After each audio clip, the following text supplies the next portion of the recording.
بسم الله الرحمن الرحيم ولقد كرمنا بني آدم وحملناهم في البر والبحر صدق الله العظيم. برادران اسلام، اس دنیا کے اندر بے شمار انسان آئے ہیں اور دنیا سے بہت سارے آئے اور چلے گئے، لیکن کچھ ایسی شخصیات ہوتی ہیں، کچھ ایسے انسان ہوتے ہیں کہ وہ دنیا سے چلے تو جاتے ہیں لیکن جانے کے بعد ان کا نام باقی رہتا ہے. کیوں؟ ان کی صفات، ان کی خصوصیات اور ان کے امتیازات ایسے ہوتے ہیں کہ امت ان کو یاد رکھتی ہے، اور جب ان کو یاد کیا جاتا ہے وہ خصوصیات سامنے آتی ہے، وہ صفات سامنے آتی ہے، تو ان اشخاص کا، ان ہستیوں کا تذکرہ ہوتا رہتا ہے. انہیں میں سے ایک ہستی امام ابو حنیفہ رحمۃ اللہ علیہ کی ہے. ہم نے بارہا سنا امام ابو حنیفہ رحمۃ اللہ علیہ، جن کا نام نامی اس میں گرامی نعمان بن ثابت ہے، بڑے پائے کے امام اور بزرگ تھے.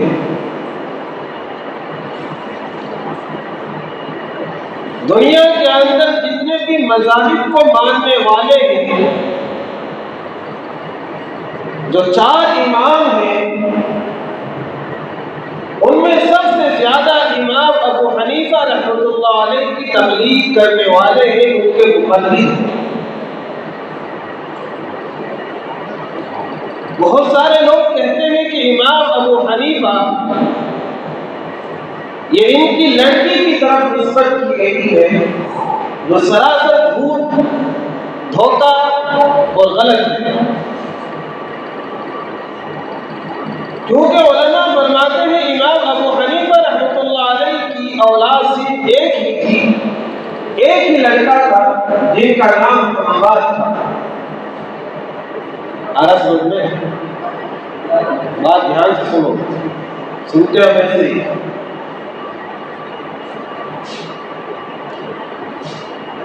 ان کی کوئی لڑکی نہیں تھی، اولاد ایک ہی تھی، لڑکا ایک ہی تھا جن کا نام محمد تھا.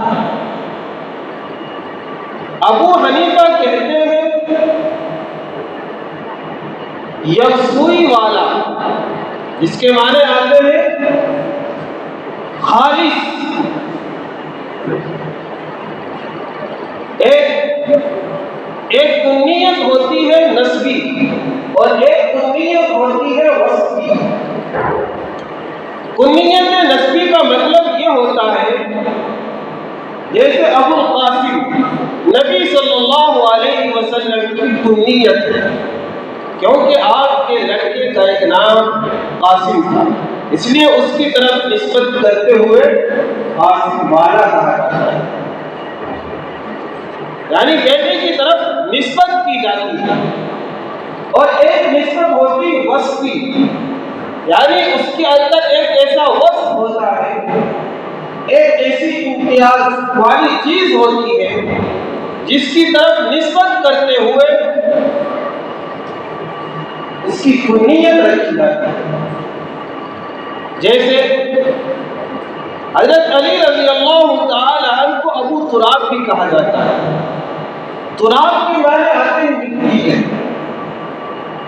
تو ظاہر سی بات ہے حضرت علی رضی اللہ تعالی مٹی کے تو باپ نہیں ہوئے.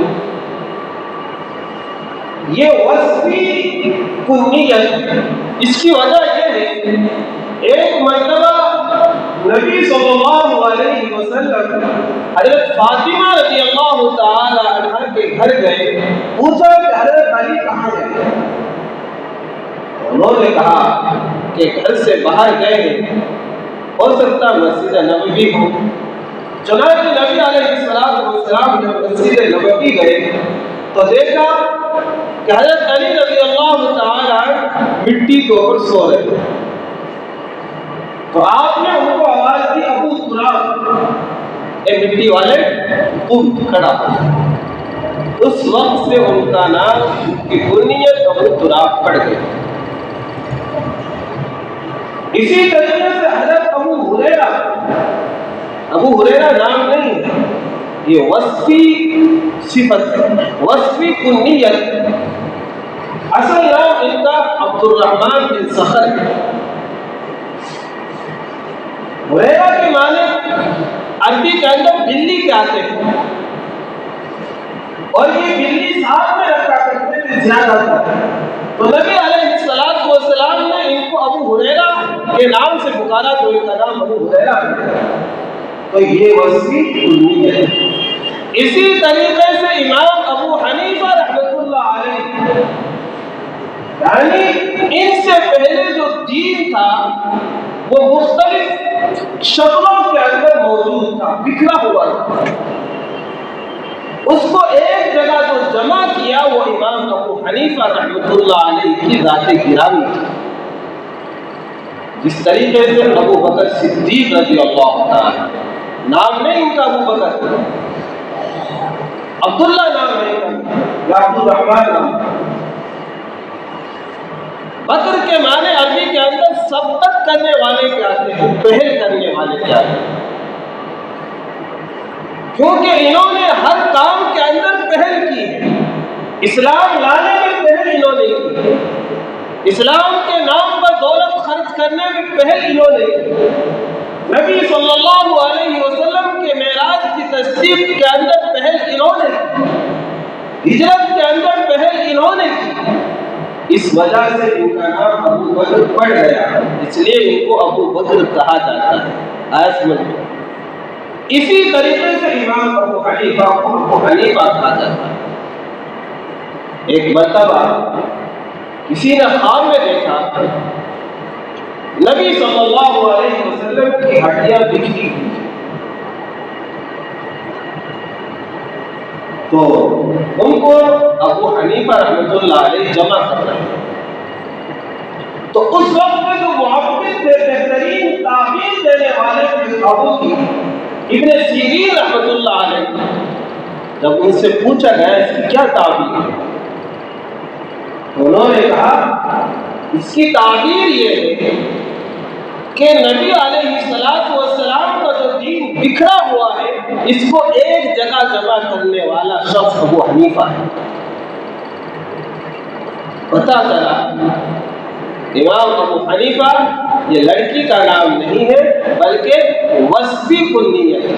لوگ کہتے ہیں یا تو حسد کی وجہ سے کہتے ہیں، یا ناواقفیت کی وجہ سے کہتے ہیں، یا جہالت کی وجہ سے کہتے ہیں۔ ان کا جو خاندان تھا تاجر تھا، یہ بڑی تجارت کرنے والے تھے، خود بڑے تاجر تھے، اور 4 اصول یہ ہمیشہ اپنے سامنے رکھا کرتے تھے اور تجارت کیا کرتے تھے۔ جب تجارت کرتے ہیں، تجارت کرنے کے اندر ان کے نفس کے اندر حسد اور لالچ نہیں ہوا کرتا، نفس بے نیاز اور غنی ہوا کرتا، ان کا جو پارٹنرشپ ہوا کرتا تھا حفظ بن شریک، یہ ایک ان کے شریک تھے، پارٹنرشپ میں کام کرنے والے۔ تو انہوں نے ان کو کہہ رکھا تھا کہ جب بھی میرا مال بیچو تو جو اس کے اندر عیب ہے، نقص ہے، وہ گاہک کے سامنے بیان کر دینا۔ آج تو کہتے ہیں کہ چونا لگانا ہے، میں نے چونا لگا دیا، بڑے فخر کے ساتھ بیان بھی کرتا ہے۔ اور پھر کبھی اسپتالوں میں بھاگتا ہے، کبھی دعاؤں کے لیے درخواست لاتا پھرتا ہے۔ تو امام ابو حنیفہ رحمۃ اللہ علیہ نے یہ شرط لگا رکھی تھی اپنے شریک کے لیے کہ جب بھی میرا مال بیچو تو جو گاہک آئے اس کو ایک بتلا دیا۔ چنانچہ ایک مرتبہ ان کا شریک مال لے کر چلا گیا اور مال بیچ کر آ گیا اور وہ ایک بتلانا بھول گیا۔ امام ابو حنیفہ رحمۃ اللہ علیہ کے پاس جب وہ آئے، انہوں نے پوری بات پوچھی، مال بھی گیا، پوچھا وہ ایک بتلایا تھا کہ نہیں بتلایا تھا، سارا کا سارا مال صدقہ تھا، یہ لالچ نہیں تھی۔ تو نفس غنی تھا اور تجارت کیوں کرتے تھے؟ وہ ہمدردی بہت زیادہ کیا کرتے تھے، قوم کی خدمت بہت زیادہ کیا کرتے تھے، اور تجارت کا جو مال آتا تھا، جو نفع ہوتا تھا، اس میں سے ایک حصہ مشائخ کے لیے، فقہا کے لیے، علماء کے لیے خاص کر رکھا کہ سال بسال ان کو نفع دے رہا۔ سفیان بن عیینہ رحمۃ اللہ علیہ فرمایا کرتے تھے کہ مجھے ایک مرتبہ اتنے تحائف دیے کہ افسوس میں پڑ گیا۔ میں نے اپنے ساتھیوں سے کہا یہ تو بڑا عجیب آدمی ہے، تو لوگوں نے کہا تعجب کی کوئی بات نہیں، سعید بن کروبہ ان کو اتنے تحائف انہوں نے دیے ہیں، اتنے ہدایہ ان کو دیے ہیں کہ اگر آپ دیکھو گے تو حیران رہ جاؤ گے، شرم رہ جاؤ گے۔ تو وہ اس لیے کیا کرتے ہیں؟ تو پہلا اصول ان کا یہ تھا کہ نفس بے نیاز تھا، حریص نہیں تھے، لالچی نہیں تھے، اور دوسرا امانت داری بہت زیادہ تھی۔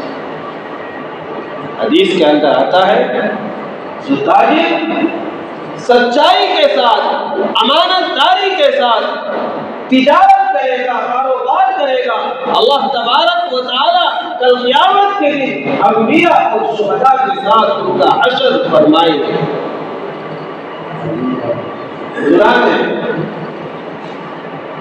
امام ابو حنیفہ رحمۃ اللہ علیہ ان کو ایک مرتبہ وقت کے خلیفہ نے اپنے پاس بلایا اور یہ کہا کہ خزانے کی چابی آپ کو رکھنی ہے۔ آپ نے انکار فرما دیا کہ میں نہیں رکھ سکتا۔ ہمارا شکر ہو تو کیا کہیں گے؟ ہمارا کیا حال؟ تو ان کی امانت ایسی تھی، ان کو بڑا عظیم امین اور امانت دار کہا جاتا ہے۔ دوسری صفت یہ لوگوں کو تجارت کرتے تھے، اور تیسری صفت یہ تھی کہ وہ اپنے دین کے اندر مضبوطی اختیار کی، بڑی مضبوطی کے ساتھ عبادت کے اندر مشغول رہا کرتے تھے۔ نصر بن حاتم رحمۃ اللہ علیہ فرماتے ہیں کئی مرتبہ ایسا ہوا کرتا تھا کہ میں جب رات کو ان کے یہاں ہوتا تو مجھے نیند آ جایا کرتی تھی ان کے پاس۔ میں دیکھا کرتا تھا امام ابو حنیفہ رحمۃ اللہ علیہ پوری رات نماز کے اندر گزار دیا کرتے تھے، اور ان کے آنکھوں سے آنسو اس طریقے سے ٹپکتے تھے جس طریقے سے بارش کے قطرے ٹپکتے، اور ان کے رونے کی آواز باہر تک جایا کرتی تھی، اور جو پڑوسی ہوا کرتے تھے، ہمسایہ ہوا کرتے تھے، وہ بھی ترس آیا اتنا بڑے عبادت گزار تھے۔ ایک مرتبہ قرآن پاک کی ایک آیت وَامْتَازُوا الْيَوْمَ أَيُّهَا الْمُجْرِمُونَ، مجرموں کو کل قیامت کے دن الگ کر دیا جائے گا۔ آج تو ہم میں سے ایک ساتھ بیٹھے، پتہ نہیں کل قیامت کے دن دو صفحے لگے تھے، مجرم الگ ہو جاؤ، نیک لوگ الگ ہو جاؤ، تو ہم میں سے کس کا نمبر مجرم میں آئے گا اور کس کا نمبر نیک لوگوں میں آئے گا پتہ نہیں، بس کسی آیت کو پڑھتے رہے پوری رات گزارتے۔ امام ابو حنیفہ رحمۃ اللہ علیہ کی شخصیت ہے کہ اللہ تبارک و تعالی نے وہ موقع دیا تھا کہ بڑے بڑے مسائل کو بڑی آسانی کے ساتھ حل فرما دیا کرتے تھے۔ ایک مرتبہ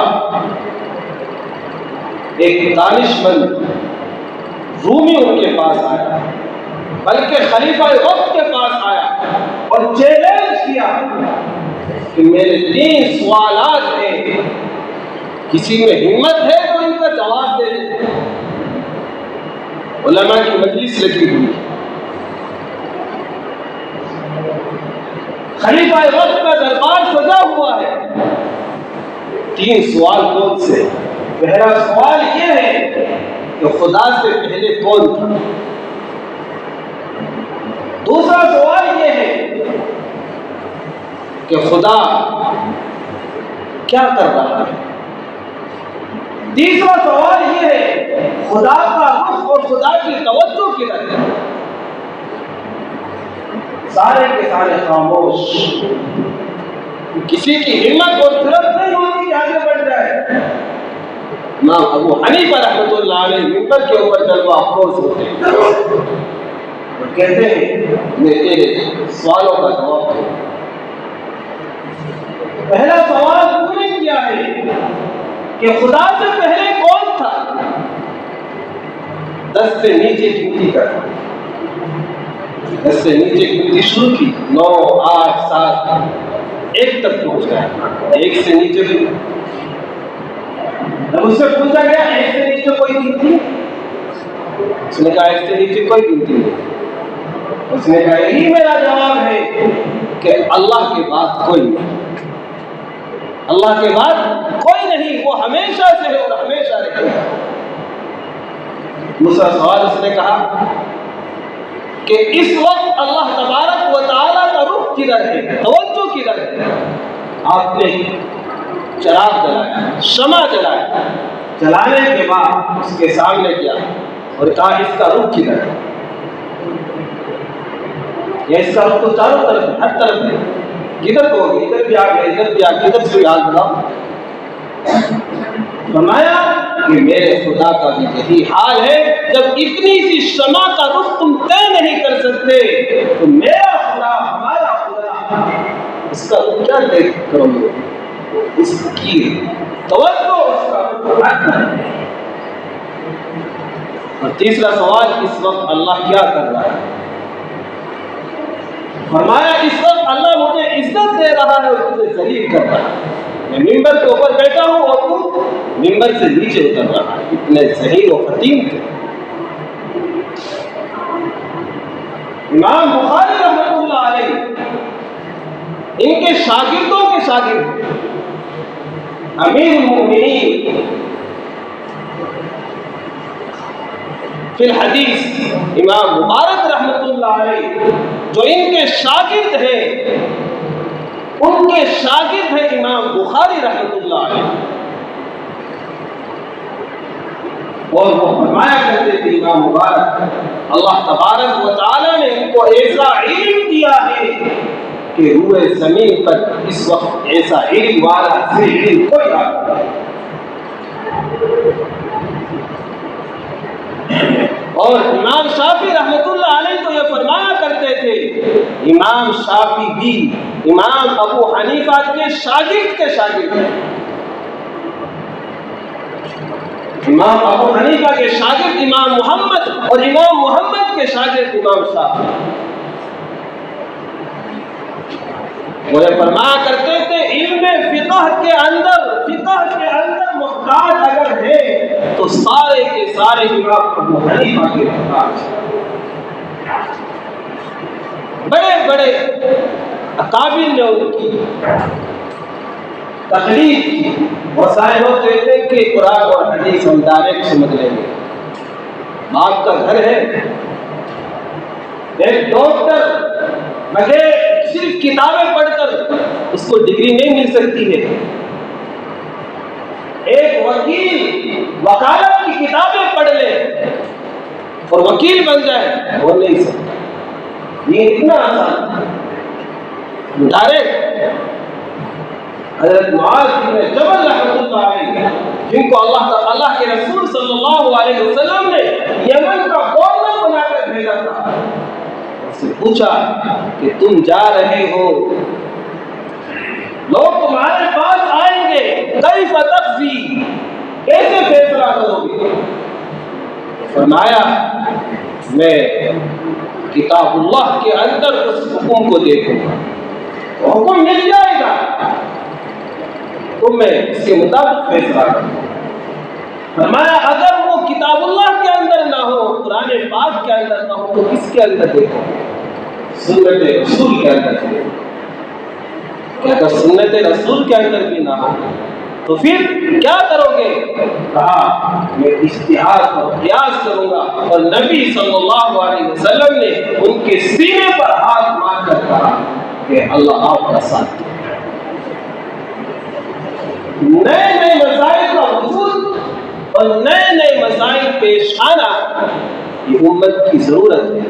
امام ابو حنیفہ رحمۃ اللہ علیہ نے امت پر احسان کیا. انہوں نے علماء کی ایک کمیٹی بنا رکھی تھی جس کے اندر بے شمار علماء کرام تھے. اس کے اندر بھی الگ الگ شعبے ہوتے ہیں. علم ادب الگ ہوتا ہے، علم فقہ الگ ہوتا ہے، علم قرآن الگ ہوتا ہے، علم نحو الگ ہوتا ہے. انگریزی پڑھنے والے تو جانتے ہیں کہ ہر چیز کے الگ الگ سبجیکٹ ہوتے ہیں، اسی طریقے سے اس کے اندر بھی ہوتے ہیں. علماء کی کمیٹی بنا رکھا ہے. کئی کئی دنوں تک اس کے اوپر بحث ہوا کرتی تھی. جب بحث ہو جاتی ہر ایک کی رائے طے ہو جاتی، فیصلہ امام ابو حنیفہ رحمۃ اللہ علیہ کیا کرتے تھے. 30 سال کے اندر انہوں نے روایت کہی ہے کہ 83,000 مسائل قرآن و حدیث سے نکالے. روایت کے اندر 5 لاکھ اور ایک روایت کے اندر ہے 12 لاکھ سے بھی زیادہ مسائل انہوں نے حل کیے. اگر کسی سے پوچھنے لگے تم قرآن اور حدیث پر اتنے ہی گامزن ہو، قرآن اور حدیث سے نکال سکتے ہو، تو لا الہ الا اللہ محمد الرسول اللہ نہ قرآن کے اندر ہے نہ حدیث کے اندر، کہاں سے نکالو؟ وضو کے فرائض ہیں، قرآن اور حدیث سے ثابت کر کے دکھلاؤ. یہ تو ہمارے اکابر کا، علماء کا کرم اور احسان ہے کہ انہوں نے زندگیاں کھپا دی ہیں اور ہمارے سامنے لب لباب اور خلاصہ پیش کر دیا. اب ان میں سے جو 4 امام ہیں، ان چاروں اماموں میں سے کسی ایک کی تقلید کرنا واجب اور ضروری ہے. نہیں کرے گا آدمی گمراہ ہو جائے گا. اور جتنے بھی فرقے وجود میں آ رہے ہیں نئے نئے، وہ اسی وجہ سے آ رہے ہیں. ڈائریکٹ قرآن سمجھنے کی کوشش کریں.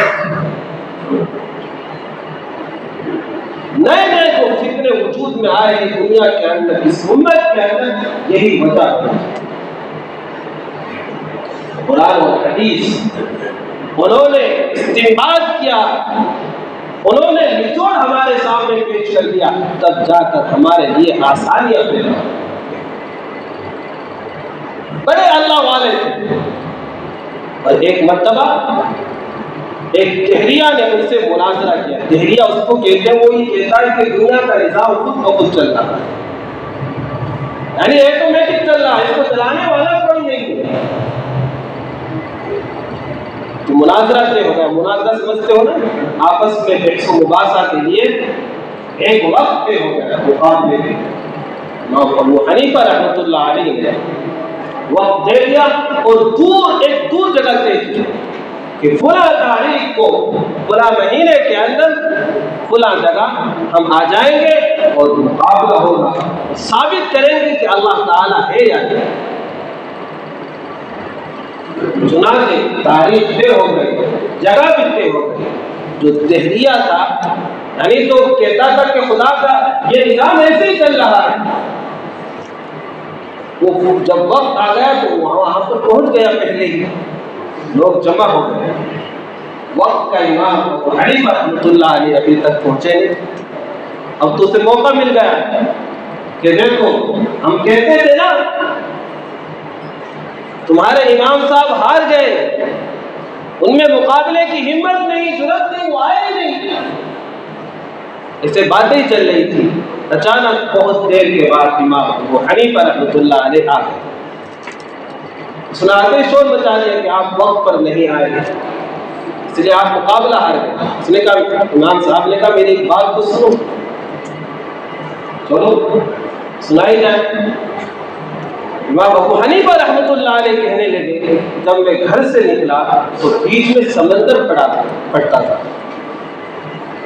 تو مجھے کوئی کشتی نظر نہیں آئی.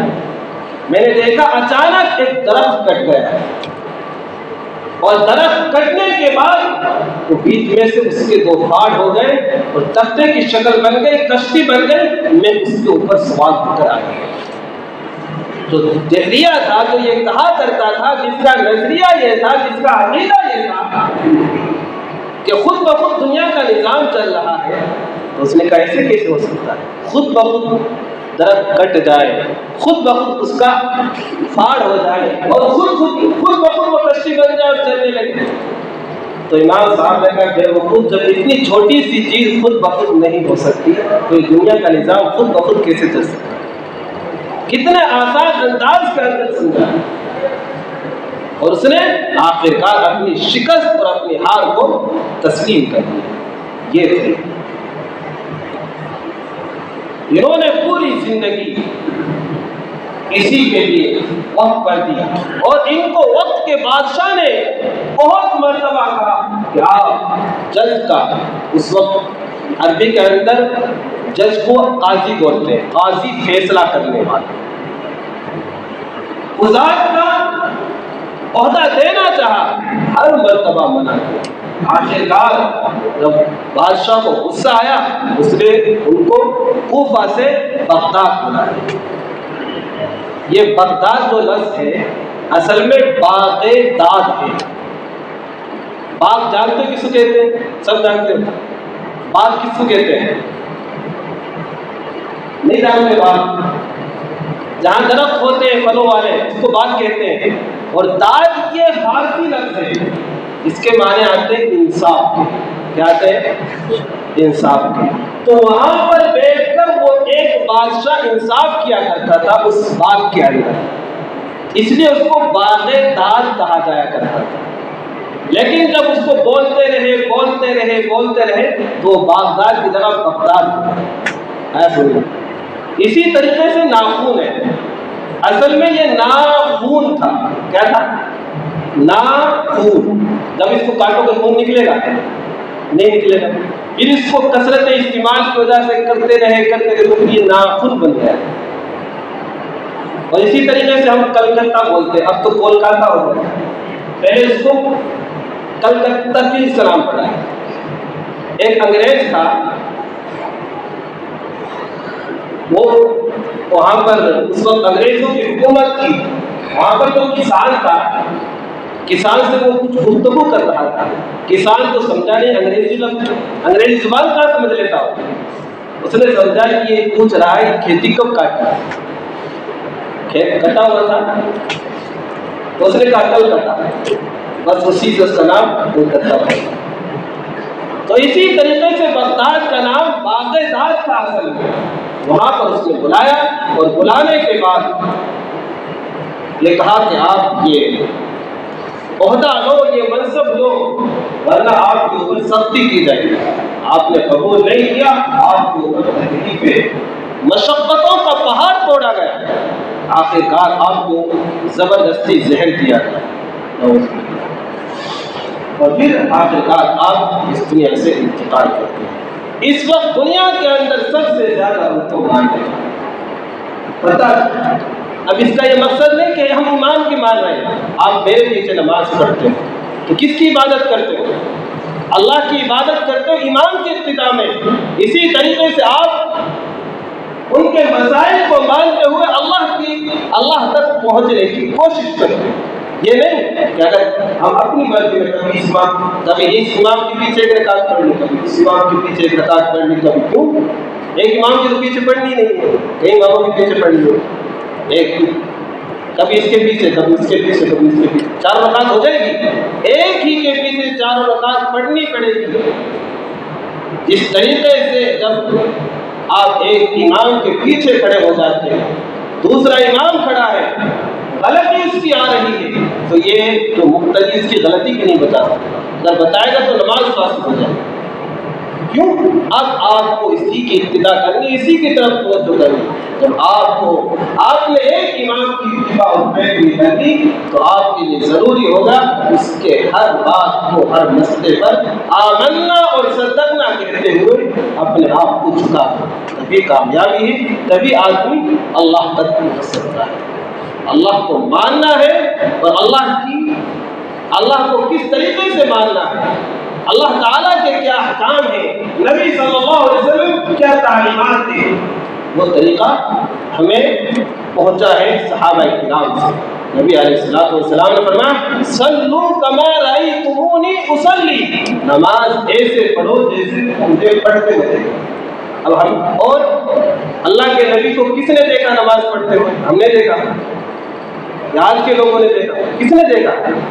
صحابہ کرام نے دیکھا، اور صحابہ کرام میں صدیق اکبر چلتے ہیں، فاروق اعظم ہے، عثمان غنی ہے، حضرت علی ہے، انہوں نے آپ کو قریب سے دیکھا ہے، اور انہوں نے اللہ کے نبی علیہ السلام کی نماز کو لیا، اور نماز کو لے کر، دین کو لے کر پہنچا۔ نبی اللہ کا نمائندہ ہوتا ہے، اور صحابی پیغمبر کا اور نبی کا نمائندہ ہوتا ہے۔ غور کریں، اللہ تبارک و تعالیٰ نے 1,24,000 انبیاء کرام بھیجے، اسی طریقے سے صحابہ کرام بھی کتنے ہیں؟ 1,24,000۔ پتہ چلا اگر ہمیں چلنا ہے کسی کے طریقے پر تو صحابہ قرآن کے اندر ہوگا یا حدیث کے اندر ہوگا یا صحابہ کے اجماع میں ہوگا، اور اگر کہیں کوئی نیا مسئلہ ہے تو امت کے جو اہل علم طبقہ ہے وہ بیٹھ کر اس کے بارے میں جو مشورہ ہوتا ہے، جو قیاس کہتا ہے، جو اجتہاد سے مسئلہ نکلتا ہے، وہ امت کے سامنے پیش کرتے ہیں۔ اللہ تعالی ہمارے اکابر اور علماء کرام کی قبروں پر کروڑ ہار برکتیں اللہ تبارک و تعالی نازل فرمائے، جنہوں نے ہمارے لیے دین کو آسان طریقے سے پیش کر دیا۔ اللہ تعالی ہمیں سنت پڑھ